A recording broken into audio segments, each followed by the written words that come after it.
ઝડપી પાડવામાં આવી।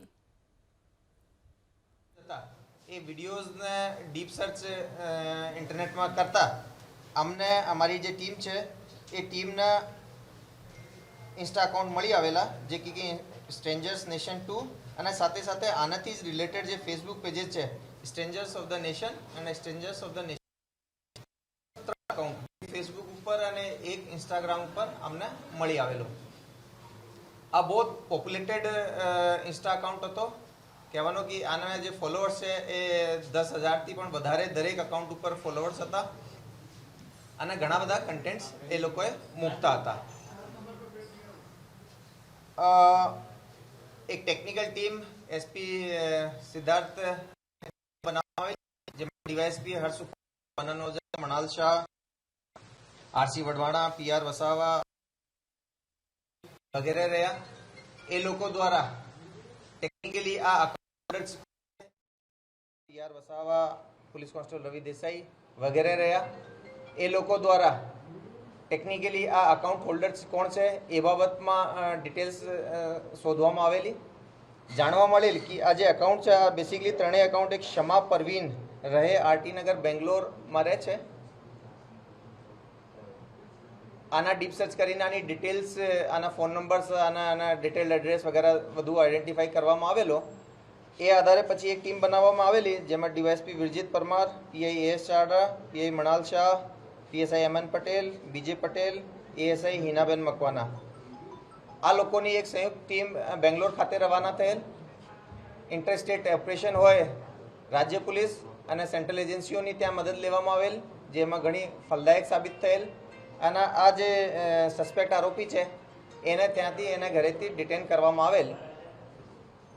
એના ફોન જે છે સસ્પેક્ટેડ ફોન એ ત્યાંથી સીઝ કરવામાં આવેલ અને એ પ્રાઇમા ફેસી જોતા આ ફોન નંબર્સમાં અને એના પ્રાઇમા ફેસી પૂછપરછ કરતા એ જાતે આ અકાઉન્ટ ચલાવે છે એ રીતની આ એને દ્વારા એનો સ્ટેટમેન્ટ લેવામાં આવેલો। પછી આ જે આરોપી છે એનો એક ટ્રાન્ઝિટ રિમાન્ડ લઈને અહીંયા આજે અમદાવાદ ખાતે લઈને આવેલ છીએ। આનો જે ઇન્સ્ટા અકાઉન્ટ છે એના આગળ ચેક કરીએ તો અગેન એમાં Al Qaeda Indian subcontinental leader Maulana Asim ઉમરના જે જેહાદી ભાષણો છે જેમાં એ ગજવાએ હિન્દ ડિક્લેર કરવાનો, હથિયારબંધ વિપ્લવ કરવાનો, ધાર્મિક આધારે હિંસા ફેલાવવાના, એન્ટી નેશનલ એક્ટિવિટી કરવાનો આ બધા રિલેટેડ કન્ટેન્ટ આના દ્વારા મૂકવામાં આવેલ છે। આ સાથે સાથે અલકાયદાના જે ઇમામ અનવર ઓલાકીના જેહાદી પ્રવચનો પણ આના દ્વારા મોકલવામાં આવેલ છે।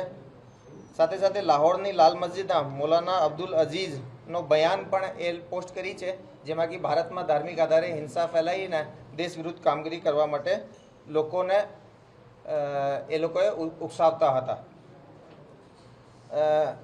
હાલ અમે એ લેડીને આજે અહીંયા લઈને આવ્યા છીએ। હવે હાલમાં એને કોર્ટમાં પ્રોડ્યુસ કરીને અમે આગળની કાર્યવાહી કરીશું। એ જે છે એને ત્યાંથી જ એને ઘરથી જ ડિટેન કરીને અમે લોકો અહીંયા ટ્રાન્ઝિટ વોરંટ ઉપર લઈને આવ્યા છીએ। પ્રાઇમા ફેસિયાનો ફોન ત્યાં જ અમે સીઝ કરી દીધા હતા પરંતુ એની પૂછપરછમાં જાણવા મળેલ છે કે આ ઘણા બધા પાકિસ્તાની જે વોટ્સઅપ નંબર છે એની જોડે કોન્ટેક્ટમાં હતી। સાથે સાથે પાકિસ્તાન સિવાય પણ બીજા કન્ટ્રીઝ જોડે પણ એના સંપર્ક છે આ એના દ્વારા બતાવવામાં આવેલ હતો।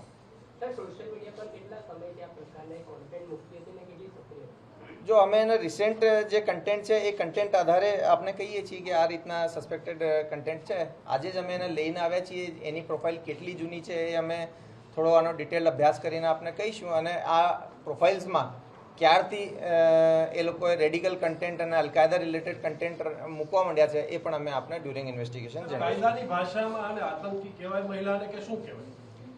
જો આપણે યુએપીએ જે એક્ટ છે એમાં વિભિન્ન જે સેક્શન્સ છે એમાં કોઈ પણ ઓર્ગેનાઇઝેશન હોય એના ટેરરિસ્ટ ઓર્ગેનાઇઝેશન તરીકે ડિક્લેર કરવાની એક પ્રક્રિયા છે। આ રીતે અલકાયદા જે છે અને એનાથી એસોસિએટ જે ઓર્ગેનાઇઝેશન છે જે કે અલકાયદા ઇન ઇન્ડિયન સબકોન્ટિનેન્ટ હોય યા એની બીજા કોઈ રાજ્યો દેશોની જે શાખાઓ હોય એને આતંકવાદી સંગઠન તરીકે ડિક્લેર કરવામાં આવેલ છે। એમાં ડાયરેક્ટલી જોડાયેલા એમાં કોઈ એની મેમ્બરશિપ લીધી હોય, એના ફાઇનાન્સ કરતા હોય, એના જે મટીરિયલ છે એનો પ્રચાર પ્રસાર કરતા હોય એ બધા લોકોને અમે એના એકેઆઈથી સંબંધ માનીએ છીએ। ચારે આતંકીઓ જોડે આ મહિલા સંપર્કમાં હતી અને કઈ રીતે એને માર્ગદર્શન તમામ પૂરું પાડતી હતી?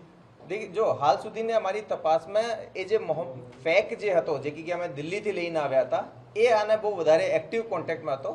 આગળનો જે ગ્રુપ હતો એ ફેક ચલાવતો હતો અને ફેક સિવાય પણ થઈ શકે કે આ મહિલાએ બીજા ઘણા બધા લોકોના કોન્ટેક્ટમાં હોય તો અમે એની પણ તપાસ કરીશું. સર, આ મહિલા પોલીસથી બચવા માટે કયા પ્રકારે કોન્ટેક્ટ કરતી હતી, કેવી રીતે કોન્ટેક્ટ કરતી જેથી કરીને પોલીસથી બચે?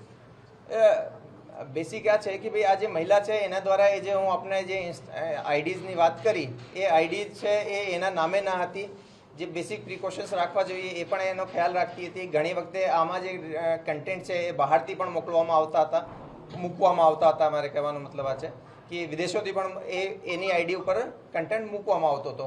તો જે બેસિક પ્રિકોશન્સ છે આ એના દ્વારા એટીએસે કરી છે ધરપકડ. અને અનેક પાકિસ્તાનીઓના સંપર્કમાં છે અને ઓનલાઈન ટેરર મોડ્યુલ પર ખૂબ મોટા પાયે આ મહિલા આ આતંકી દ્વારા કામગીરી કરવામાં આવી રહી હતી. આ 5 લોકોને પકડવામાં આવ્યા છે અને એટીએસ દ્વારા પ્રોએક્ટિવલી પોલીસિંગ અને ખાસ કરીને ઓનલાઈન અને બધી જ પ્રકારના જે ડીપ ફેક ડાર્ક વેબ આ બધા જ પ્રકારના મુદ્દાઓ પર એટીએસ દ્વારા જે ધ્યાન રાખવામાં આવ્યું છે તેના કારણે આજે આ પકડવામાં આપણે સફળતા પ્રાપ્ત થઈ છે.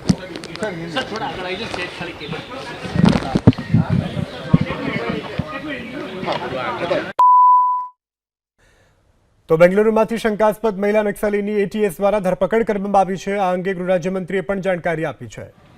इंडियन सबकॉन्टिनेंट के पहले 4 आतंकियों को गिरफ्तार किया है. कल एक और बड़ी सफलता गुजरात एटीएस को प्राप्त हुई है. एक महिला जो बेंगलुरु से है, ये आतंकी खास तौर पे हाईली रेडिकलाइज है, ऑनलाइन टेरर मॉड्यूल पे काम करती हैं.